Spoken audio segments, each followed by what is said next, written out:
Então, eu agradeço vocês, a família Bonardi. São dois pacientes de longo tempo, mais do que pacientes hoje em dia, são meus amigos, né? A gente conversa muito, né? O Bonardi troca muita ideia, e sinto honrado também de vocês estarem aqui, tá? Sei que vocês acabam caminhando outros pacientes, amigos, né? Me referenciando para avaliações, consultas, então eu agradeço muito, muito a presença de vocês.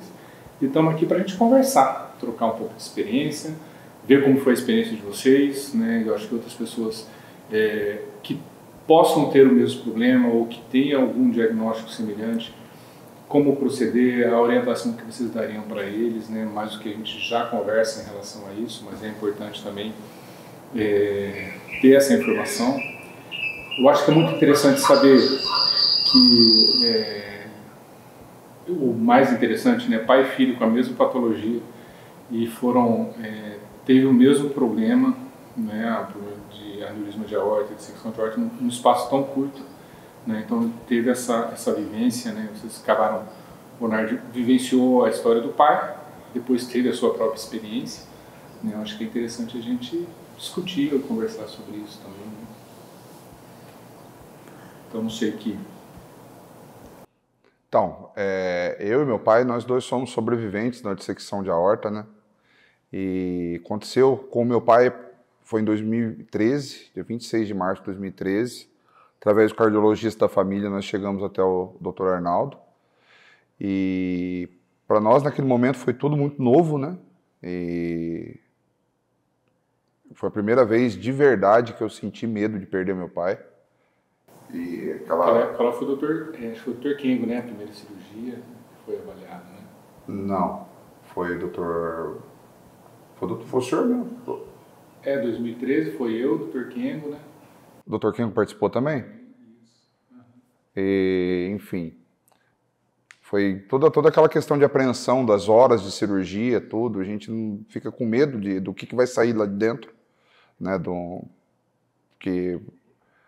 Situação totalmente inesperada. Uma situação totalmente inesperada, nova, e é o meu pai, né? Que estava naquela condição.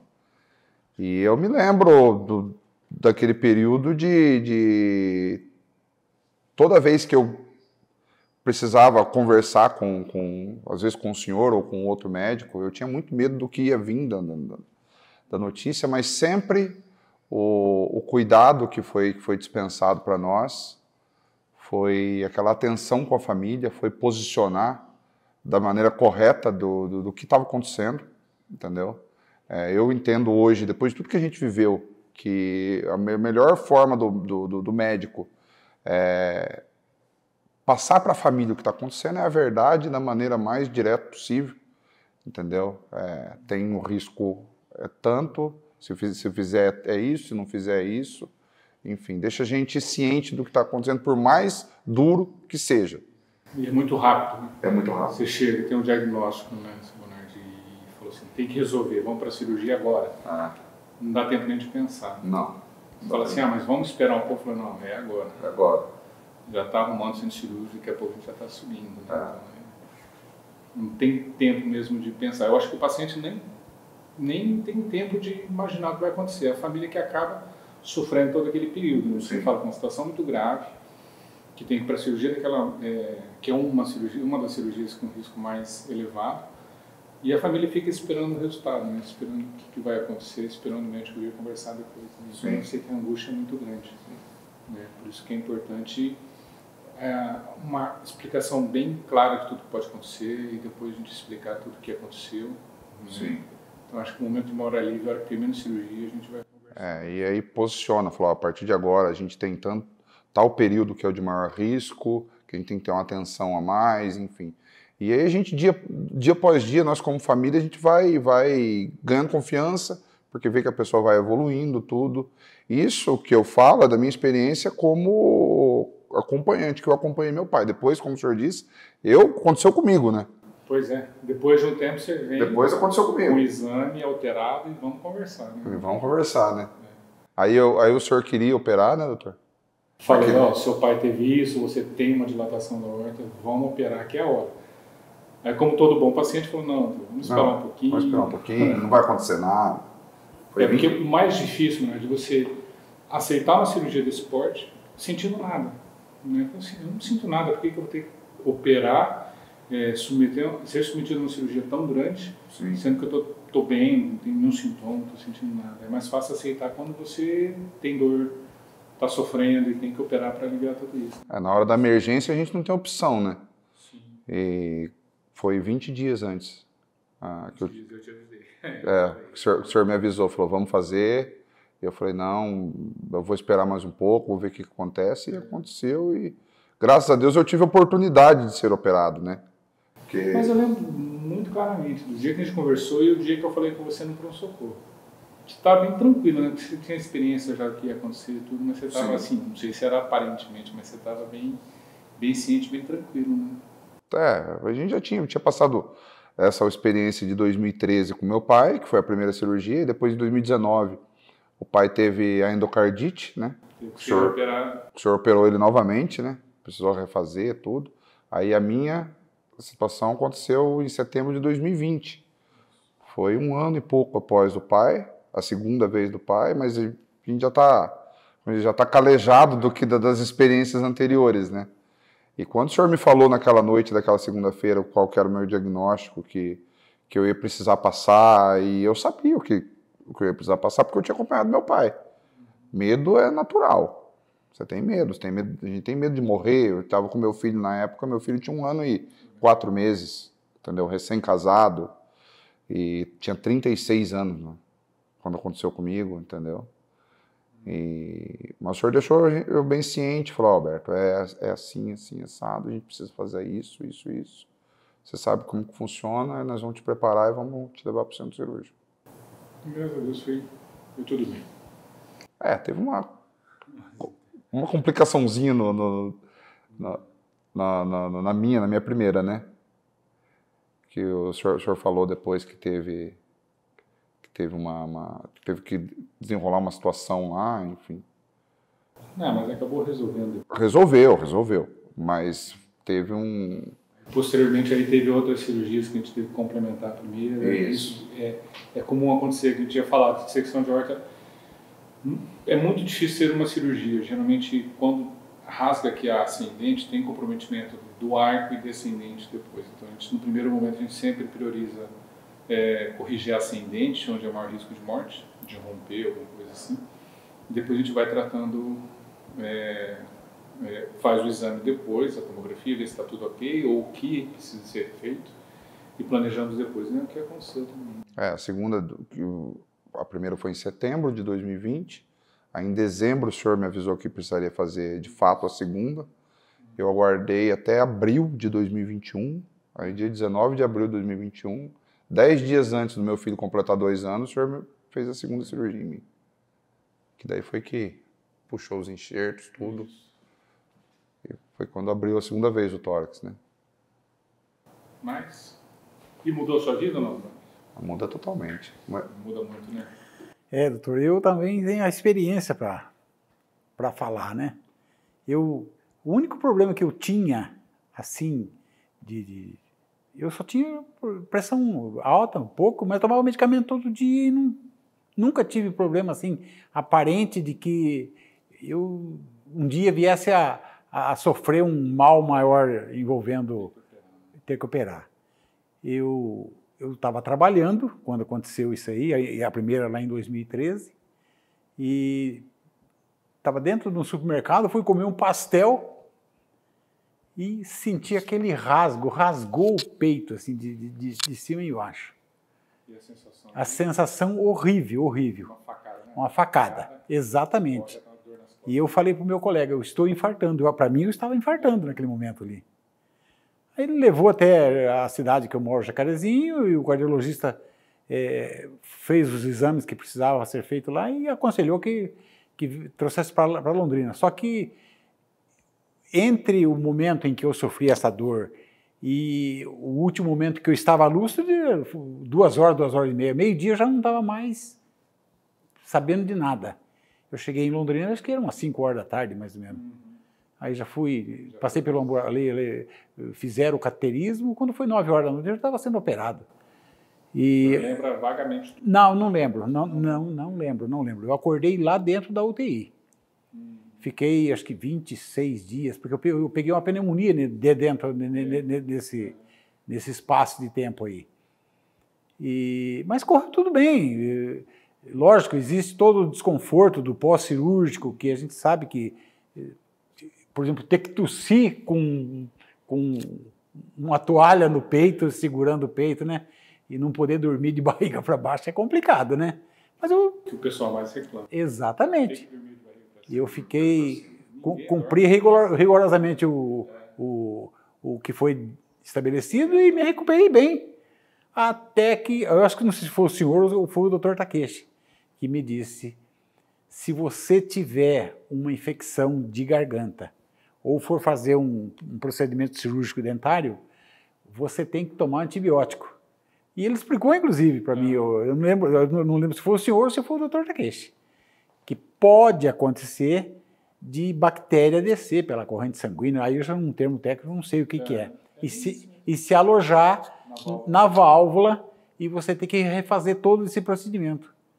Eu fui fazer um tratamento e fui fazer implante de 5 dentes e o dentista me receitou o medicamento lá na época e eu levei para o cardiologista e falou, não, tranquilo, sem problema, pode fazer, tome o medicamento conforme foi indicado e faça o procedimento. Mas não sei por que razão, doutor. O negócio depois começou... Você tomou antibiótico? Tomei antibiótico, acho que 8 dias. E, de repente, eu comecei a ter febre.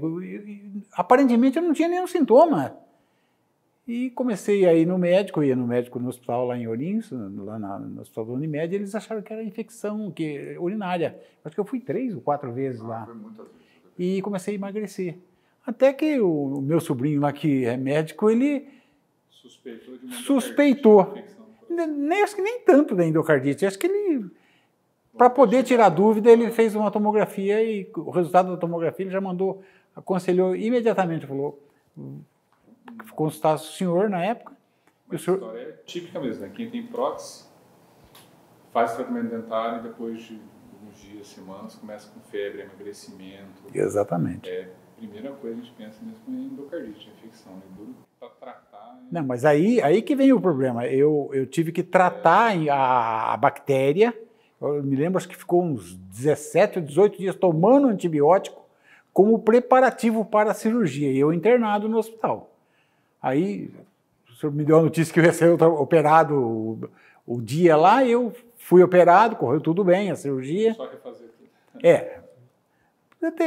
Como eu já tinha o know-how da primeira, eu não estava tão assim, preocupado. Quer dizer, entreguei na mão de Deus e na mão da equipe médica. Foi mais fácil, né? Você não lembrava nada, né? Já foi. Certo. Mas o pós é que aconteceu que eu tive que fazer uma nova cirurgia, fazer uma cirurgia de vesícula, que foi uma intercorrência aí, né? 15 dias depois de operado, tive que fazer a cirurgia de vesícula. Mas correu tudo bem, graças a Deus, e eu fui maravilhosamente bem assistido, e o senhor me visitava de manhã e de noite, de manhã e de noite, todo dia.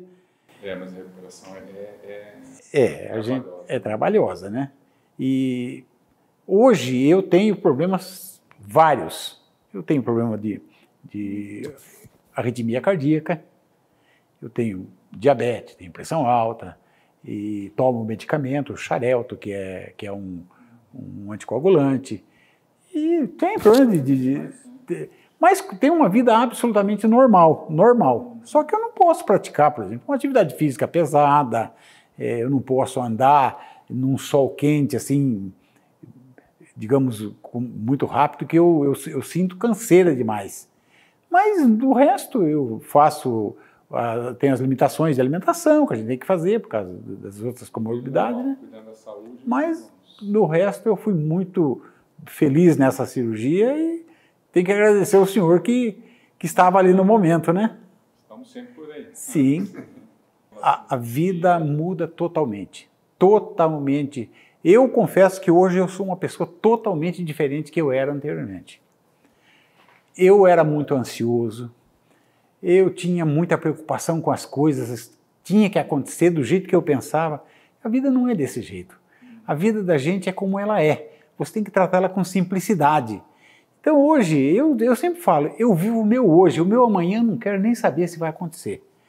Porque eu, por muito pouco, eu perdi minha vida, muito pouquinho. Tive exatamente no limite, certo? Então eu dou muita graças a Deus de estar vivo hoje, vendo meu neto crescer do lado dele, mas do lado da minha segunda esposa eu tenho 4. Então é muito bom isso daí, sabe? E a vida hoje eu trato ela com muita simplicidade.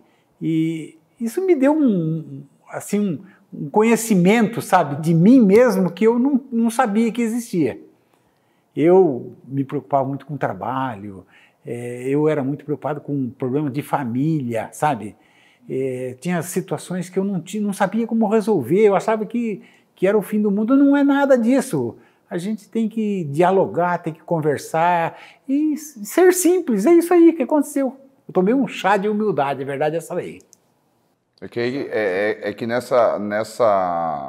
quando a gente vive uma experiência dessa, a gente aprende que a gente morre. Entendeu?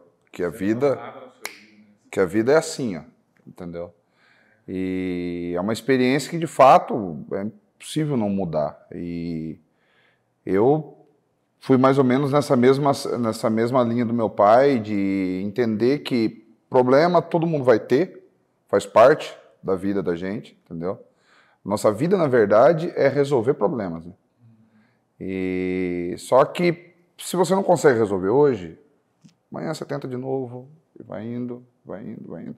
Você começa a escolher as prioridades, o que você vai fazer de fato, todas as importâncias do que muita coisa que você achava que tinha importância na sua vida, você percebe que de fato, quando você está naquela situação ali,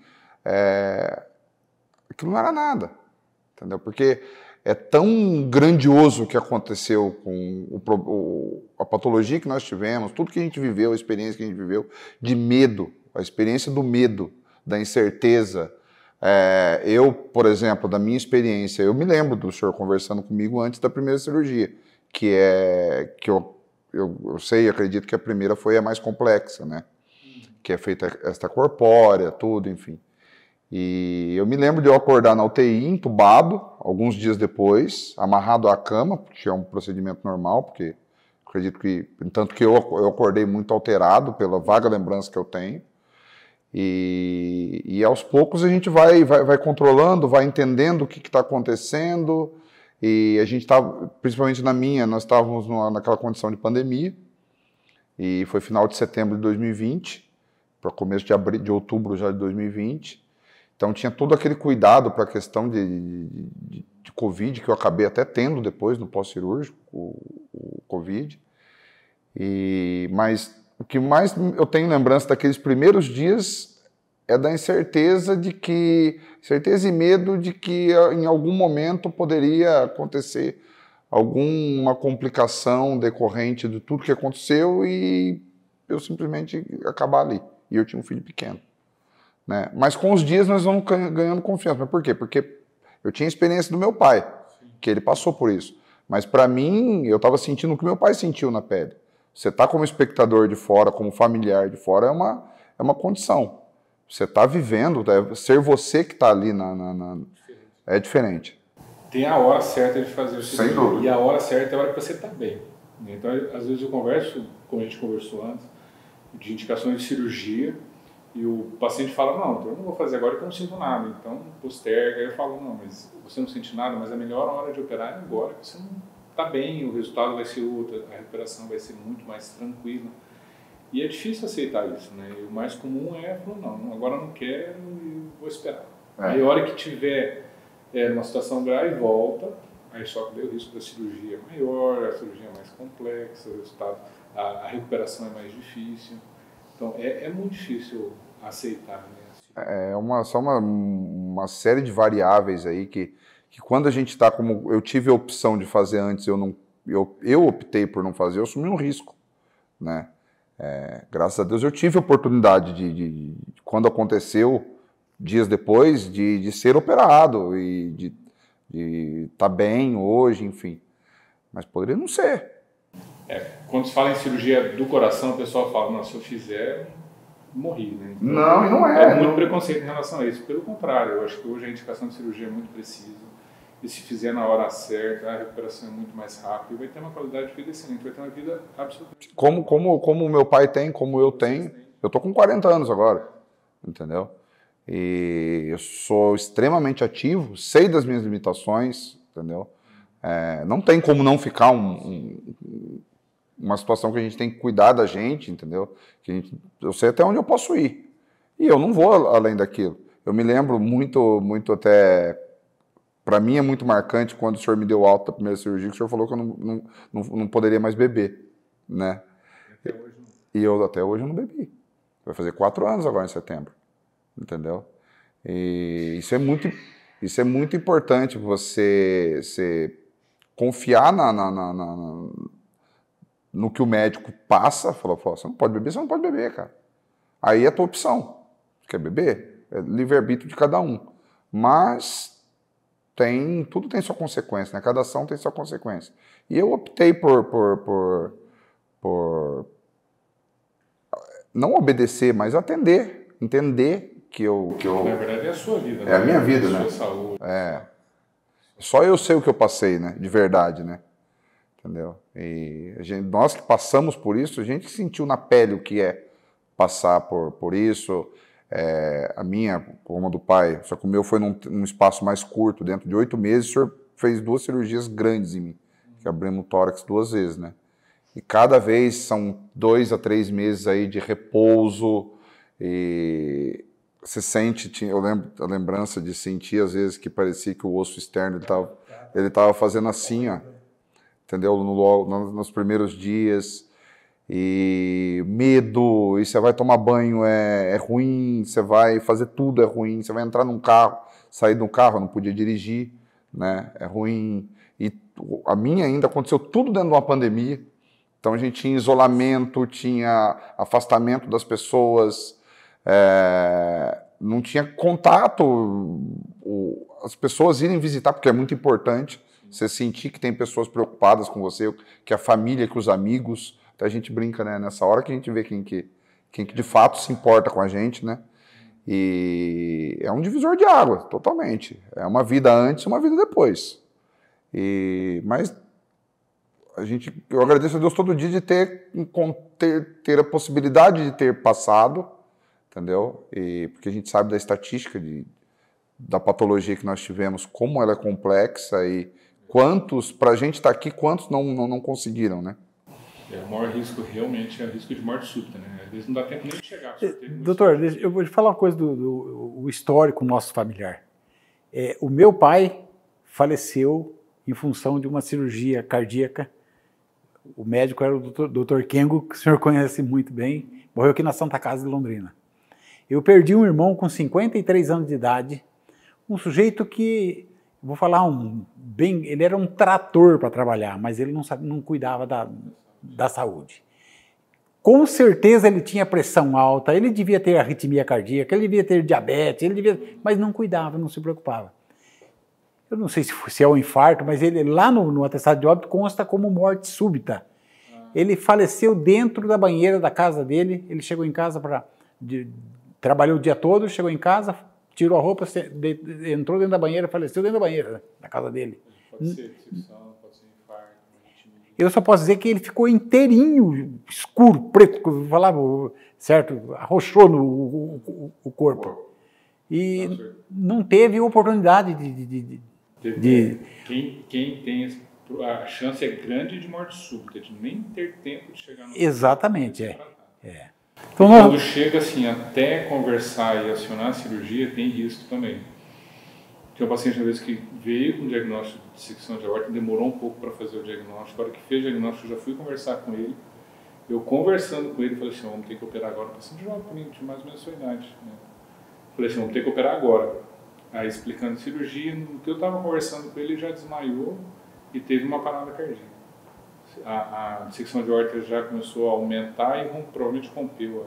E ele veio a óbito. Morte, não deu tempo de ir para para o centro cirúrgico. Então, assim, Né? são frações de segundos mesmo que pode acontecer. Exatamente. Então, o chegar já no hospital já é um... O meu irmão, ele tiraram ele dentro da banheira, levaram para o hospital, o médico já pegou e já testou que ele faleceu. O quê? Foi 10 minutos, nem isso. Então, o nosso histórico familiar também não ajuda muito nisso daí. Mas a gente tem que cuidar mais ainda, porque tendo em vista essa situação aí. Olha, eu estava comentando, eu nunca bebi. Eu nunca tomei cachaça na minha vida. A cerveja que eu tomei na minha vida, acho que não cabe dentro de um... Eu acho que eu não tomei 20 latinhas de cerveja na minha vida. Nunca fui sedentário. E sempre comi a minha alimentação. Eu sempre tive consciência de que determinados alimentos não era bom. Mas não é porque eu sabia que eu ia ter problema lá na frente. Uma coisa natural minha. Então, mas isso, eu não me lembro se foi o senhor, se foi o doutor Takeshi, alguém me falou, olha, esse estilo de vida seu ajudou muito a você não ter falecido naquela de 2013. E eu posso falar de que isso aí, eu tenho quase certeza que isso ajudou de eu não ter vindo a óbito naquela época. Então, eu acho que para quem tem algum tipo de problema, tem que se cuidar. Tem que procurar fazer o que o médico pede. Existem alguns fatores muito bem definidos, né, que são causas de problemas do coração. Então, o paciente que não faz exercício, sedentário, né, que não tem uma alimentação correta, muita gordura, sal, hipertenso, diabético. Tá? Então, são esses fatores que a gente sabe que causam problemas no coração, de saúde, pressão. E são fatores que você consegue controlar. Não tirar o sal, não beber, tá? Fazer atividade física, perder peso. Então, isso você controla. Agora, tem um fator que é difícil o controle, que é o fator genético. Genético, exatamente. Doutor, aqui, ó, esse daqui, tem uma época que nós moramos juntos. Certo? Tem duas casas no mesmo terreno, ele morava na do fundo, eu morava na da frente. Eu nunca vi gostar de fazer churrasco como ele. E eu falava para ele, filho, não perdeu muito sal, meu filho. Controlei. Bebida, para que esse quanto de bebida? Eu ficava pegando no pé dele. Parece que alguma coisa estava avisando que ia acontecer. Não sei se esse foi o fator. Mas eu... fatores, com certeza. Né? Certo. O fator é pesado, né? Meu pai aconteceu com 53. Não, eu estou com 68, faz 13, 55 anos. 55 anos, com 36. Entendeu? Eu não tenho dúvida que eu contribuí para o que aconteceu comigo. Eu não cuidava, não me cuidava, eu sabia que eu tinha pressão alta. Por várias vezes, quando bebia cerveja, que eu falo, o que o meu pai não bebeu, eu bebi para ele e para mais umas 3 pessoas, entendeu? E eu sentia muita dor na nuca, sabe? Que aí, às vezes, minha esposa ia ferir minha pressão, tava lá 20 por alguma coisa. Isso não foi só uma vez.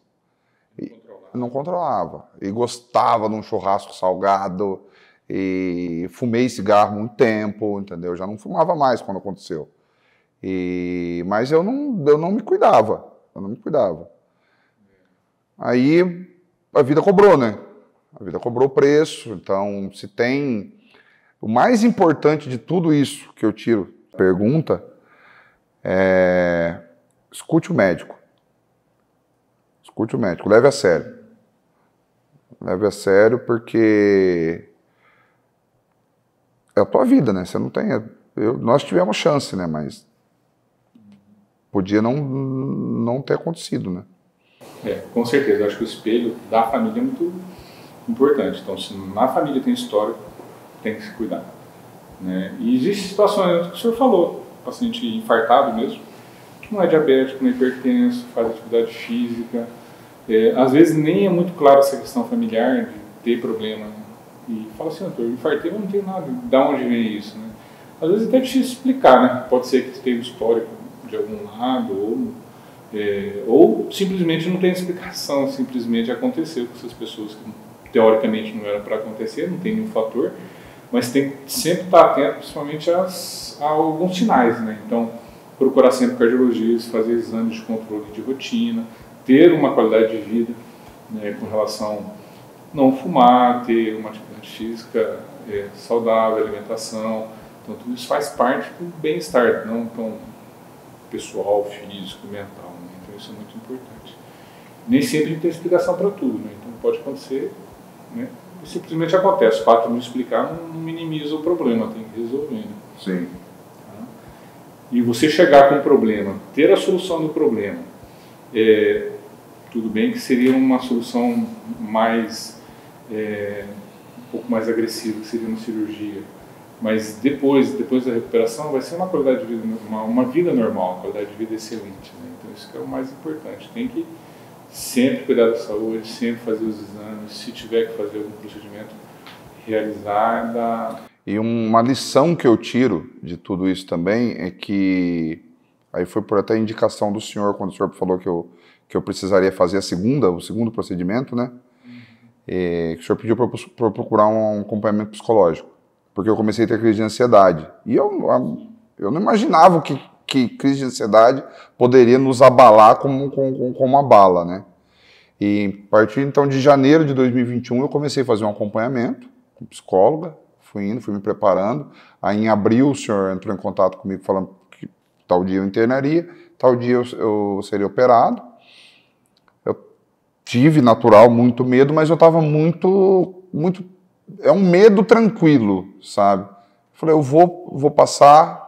E eu fui muito sereno na segunda cirurgia, eu vim muito tranquilo para fazer e continuei fazendo acompanhamento psicológico depois, que para mim foi muito importante, sabe? Hoje eu tive alta da terapia e ali eu entendi e eu falei no final da terapia para minha psicóloga que eu me transformei em algo muito melhor do que eu era, entendeu? Mas eu precisei passar por uma experiência muito traumática para me transformar com isso. E eu tive a oportunidade, eu poderia não ter passado por isso, né? Mas é aquela máxima lição centenária, é só sentindo na pele, né, doutor? Que a gente, muita coisa a gente só aprende sentindo na pele, né? E comigo foi assim. Será que teria mudado tanto, né? Ah, não teria. Não teria. Eu não teria adquirido a consciência e a visão de mundo que eu tenho hoje de vida em tão pouco tempo sem ter passado pelo que eu passei. O medo muda muita gente. Demais, né? Muda. E o mais importante ainda de tudo isso é a confiança que a gente sente no profissional que cuidou.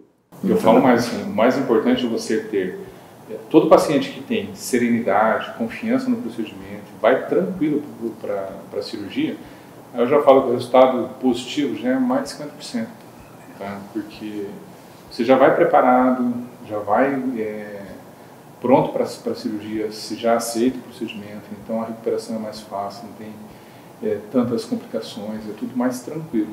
Então, isso é uma questão de todas as vezes que você foi, que a gente conversou, você estava super tranquilo, super aceitando bem, com o astral jóia, falando assim, não, vai dar tudo certo, e realmente dá certo mesmo. Eu me lembro da segunda cirurgia que eu fui cantando pro centro cirúrgico. Você estava brincando com todo mundo, tranquilo. E aí depois teve aquele último procedimento que foi a endoprótese, né? Que a gente até brincou, o senhor colocou o rock no centro de hemodinâmica para eu ser anestesiado. Você até pediu, põe uma musiquinha. Põe a musiquinha aí. Doutor, vou fazer uma pergunta para o senhor. Por que os procedimentos que eu fiz, exceto a vesícula, são iguais aos procedimentos que foram feitos com ele? O que acontece na dissecção? Na dissecção é uma patologia que a aorta geralmente tem uma dilatação da aorta e tem um rasgo entre as camadas da aorta. Então tem a camada mais interna, a mediana e mais externa. Rasga interna e o sangue vai correndo no meio da parede da aorta. Por isso chama aneurisma dissecante de aorta ou dissecção de aorta. Vai dissecando e a aorta emerge todos os vasos do corpo. Então emerge os vasos do cérebro, daqui para os braços, para todos os órgãos do abdômen e para a perna. Então ele vai rasgando, vai daqui até aqui embaixo. No que vai rasgando pode comprometer a origem dos vasos. Tá? Então, Você tem uma horta, rasgou aqui, tem uma emergência de um vaso, esse vaso, a origem dele pode ser comprometida pela dissecção. Distorcida, rasga, fecha. Então, daqui vai até aqui embaixo. Por isso que eu falo que não dá para tratar uma dissecção com um procedimento. Alguma coisa vamos ter que complementar depois. Então, a gente corrige aqui, ascendente. Por quê? O risco de morte é pela ascendente. O rasgar ou romper a horta, rompe na ascendente. Daqui é tudo dissecção, que rasga, mas vai mantendo o fluxo. Sim.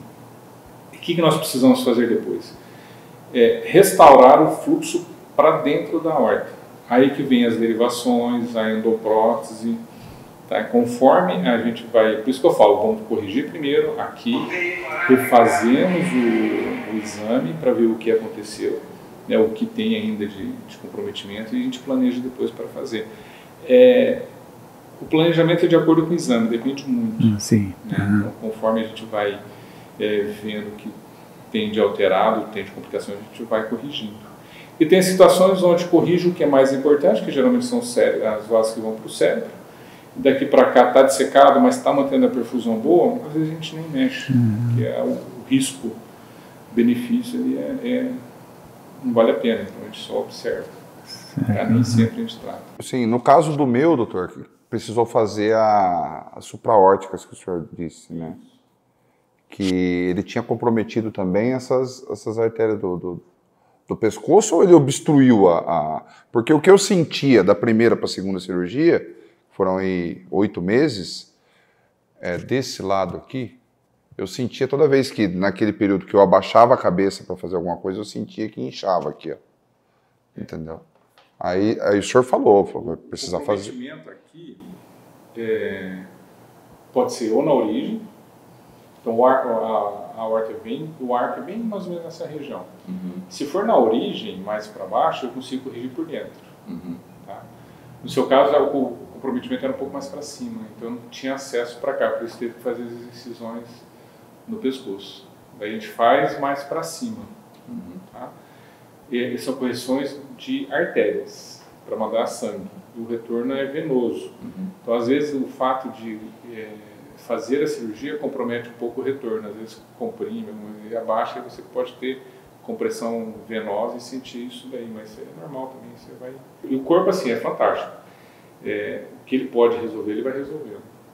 Então, a gente fala assim, espera ver como que se adapta ao corpo, como que vai ser o resultado, depois a gente vê como que o corpo se adaptou para a gente ver se há necessidade ou não. Por isso que a gente sempre nunca tem um planejamento do total. Faz uma parte, estuda, vê como que ficou depois para ver se há necessidade ou não de complementar. Tá? Então sempre é por partes mesmo. Esperar a reação do organismo. E essa segunda cirurgia que eu lembro, essa eu vim muito... Eu vim dirigindo para o hospital, não voltei dirigindo porque não tinha como, né? Mas fiquei 7 dias hospitalizado. Nesse período foi feita essa primeira, depois foi feito o stent, a incisão pela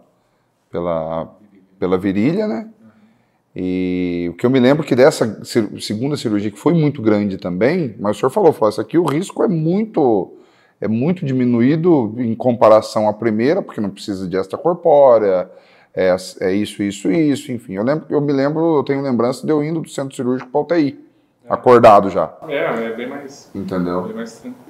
Só que o acesso é pela frente mesmo. Sim, foi aberto realmente. E aí que Mas é a maneira mais, apesar de novo ser anterior, mais agressivo, mas é a maneira mais tranquila de resolver. E eu entendo hoje que tem esse estigma tanto na cirurgia cardíaca, que é tão simbólico ter que abrir o tórax. Eu acho que muito do medo das pessoas que vão, que precisa passar por um procedimento, é o fato de ter que abrir o externo, né? Porque é muito simbólico, porque você já precisa abrir para poder acessar, né? Tem dependendo da patologia, tem outras opções de acessar. O coração é muito bem protegido. Isso, ele é muito bem protegido. É muito bem protegido pela caixa torácica, então aqui é uma proteção muito grande, não tem como acessar. Hoje em dia existem acessos que são minimamente invasivos, né? Então não precisaria fazer acesso aqui, dá para fazer pelo lado. Ontem mesmo operamos uma moça, uma menina que tinha um problema no coração e fizemos uma incisão menor, então a recuperação é mais rápida. praticamente saiu acordado sem cirúrgico, já tira o tubo depois de 1 hora de cirurgia, vai embora com 3, 4 dias já. Mas são patologias que a gente consegue fazer, mas as maiores, como o caso de vocês, não tem jeito, aí é anterior mesmo, aí é por uma questão de acesso, de ter um acesso amplo e segurança também, né? Não tem como tratar de outra maneira. E nem sempre o que é menos invasivo é o mais seguro e resolutivo. Então, assim, a gente sempre tem que oferecer ou ter a consciência de planejar bem o procedimento cirúrgico e ver qual que é a melhor solução para o paciente, né? Isso cabe da análise do caso como um todo, né? No caso de vocês, assim, é muito complexo também, a gente precisa analisar, discutir muito com o Dr. Rodrigo Gomes, para ver qual que é a melhor abordagem, para a gente entrar junto, né? Tanto a parte do coração, a parte vascular, isso é muito importante também. Tem que estudar, muito bem estudado cada caso, né? Eu penso que o fato dele se aproximar da gente conforme ele se aproximou, todos os dias, 7 horas, 7h30 da manhã, estava lá o doutor Arnaldo dentro do quarto, do apartamento. 7 horas, 8 horas da noite, estava o doutor Arnaldo de volta lá dentro, conversando com a gente, perguntando como é que foi, certo? Isso foi fundamental, sabe? Foi fundamental. Sem falar na experiência que ele tem como profissional, que dispensa a apresentação, né? Evidentemente, esse lado dele como profissional foi fundamental para tudo isso acontecer. Mas o lado dele está sempre pertinho da gente, sempre junto da gente, traz uma tranquilidade, certo? E ele trata essas coisas com simplicidade, mas com objetividade. Eu acho que é o que define tudo. Eu vou falar novamente. Ele me traz a notícia num domingo à noite que no dia de manhã eu ia ser operado da vesícula. Eu nem tinha ideia de que isso ia acontecer. Mas ele pegou e falou, é uma cirurgia que dura aí na faixa de 2h30, mais ou menos. Ela não é com corte, eu não sei como é que chama o aparelho. Isso, por vídeo. E ele falou, é uma cirurgia que geralmente ela não dá muitos problemas, e isso daí é fundamental para a gente. Eu já estava ali me recuperando de uma cirurgia cardíaca 15 dias antes, e depois fui fazer uma cirurgia de vesícula. Se ele não me traz essa tranquilidade, eu ia entrar em desespero. Não tinha outra palavra para definir isso daí. Mas a pessoa dele lá dentro do quarto, diariamente, olha, isso daí, sem falar com as vezes que a gente vai lá no consultório, né, doutor? A gente vai lá no consultório e bate um papo lá e ele faz os exames necessários e tranquiliza. Isso aí é fator fundamental para que a gente possa se recuperar muito mais rapidamente. Você precisa ter confiança no profissional. Você precisa ter confiança no profissional, entendeu? Até a minha esposa, nós fizemos uma chamada de vídeo, né? Eu printei a tela daquela chamada de vídeo, mandei para minha esposa, e ela pegou e falou assim, amor, você me desculpa, mas eu sou apaixonada por ele também. Entendeu? Porque é uma questão de confiança tão grande, sabe? Tudo começou quando foi com meu pai, né? Ele foi o primeiro que a gente construiu, de olhar o ser humano e profissional e confiar de verdade que ele vai fazer o melhor que ele pode, entendeu? A gente tem o melhor à disposição em técnica, em equipamento, em ser humano, em atenção. Esse fato que meu pai citou era 7h10, não é nem 7 nem 7h30, é 7h10 que o senhor chega. Eu, às vezes, até brincava, porque eu falei, eu acho que ele tem uns 2 ou 3 dele por aí, porque não é possível ele fazer tanta coisa que ele faz numa vida só, né? E de dar tanta atenção, recorrência de atenção ao paciente, deixa a gente tão tranquilo, mas de tudo isso, o principal é a objetividade. O senhor chega, fala, até brincava, doutor, o senhor é sem massagem. O senhor chega, fala o que tem que falar, é assim, é assado, tal, consequência é isso, ou não é, enfim. E deixa a gente ciente do que está acontecendo. Isso traz tranquilidade para a gente, porque a gente sabe o que vai acontecer. A gente espera o que vai acontecer, né? E você vai mais tranquilo para... Quando eu vou conversar com o paciente, o pessoal fala assim, mas a gente vai sair para conversar? não vamos falar com ele. Eu falei, não, vamos conversar todo mundo junto, eu explico, eu não escondo nada de ninguém. Vamos conversar todo mundo, resolver aqui, né? Se vai querer, eu vou explicar todas as patologias. Porque eu sempre falo que o médico, a função do médico é você... A forma que o senhor tratou a gente nessa questão de objetividade, todas as vezes que a gente precisou de se socorrer, a gente já vai para a conversa já esperando que vai vir, como diz, que vai doer, né? Entendeu? Que a gente vai sair de lá com meio assim, meu Deus, e agora? Não, mas a gente está sabendo, nós estamos cientes, entendeu? Não é vamos ver, não. É isso. É isso, mas tem solução. É isso, mas tem solução. Qual que é o risco? É tantos por cento. É o mais importante. É tantos por cento. Chegar e falar assim, ó, tem esse problema, mas infelizmente não tem mais o que fazer, aí é o pior, né? E outra coisa, eu percebi no tempo todo que eu fui seu paciente, que para o senhor a nossa patologia, ela é muito assim, o senhor trata ela muito assim, com muita afinidade a patologia. Quer dizer, só pode fazer isso quem realmente domina esse campo do saber ali. E porque para a gente é um monstro, certo? E a gente conversa com ele, parece que o negócio é tão simples, sabe? A coisa parece que vai fluir. Aquilo traz uma paz para a gente. Mas isso é a importância, né, de explicar bem. Saber o que está fazendo. Sim, com certeza. Ciência mesmo. Eu lembro quando aconteceu a dissecção comigo, quando o senhor veio conversar comigo. O senhor entrou daquele jeito. Boa noite, Alberto. Uma dissecção de aorta assim assado. Você sabe como é que é o procedimento. É com circulação extracorpórea. Você conversa com a sua esposa, nós vamos te preparar e vamos subir para o centro cirúrgico. Eu não tinha opção naquele momento ali, né? Não tinha nem o que pensar. E aí eu descobri ali que ia parar o meu coração. Dali algumas horas meu coração ia parar. E imagina o turbilhão de sentimento que tem dentro da cabeça Sabe que às vezes a gente explica, mas tem gente que eu falo assim, vai operar o coração. Aí as pessoas falam, doutor, você vai tirar o coração, vai pôr na bacia, você vai operar. Eu falei, não é assim.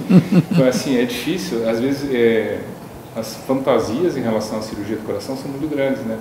E a gente não faz ideia, né? Uma vez a paciente falou isso para mim e falou assim, mas não, você tirou isso, né? Tem que tirar. Não, outro dia eu vi, alguém falou que tem que tirar o coração, põe na bacia, opera, depois põe de volta. Não, eu falei, isso não existe, né? Até existe, tem algumas técnicas que sim, mas são técnicas antigas, né? Hoje em dia, sim, não. Cada tipo de cirurgia, assim, o coração fica paradinho ali, só que tem a técnica de circulação extracorpórea que nós fazemos todo dia, que a gente para o coração sim, mas uma máquina oxigênio, circula o sangue, é operado com um profissional muito bem treinado para isso, um especialista nessa área, com toda a segurança possível. Isso é o dia a dia, né? Então, falar para o coração, então, traz muitas fantasias, né?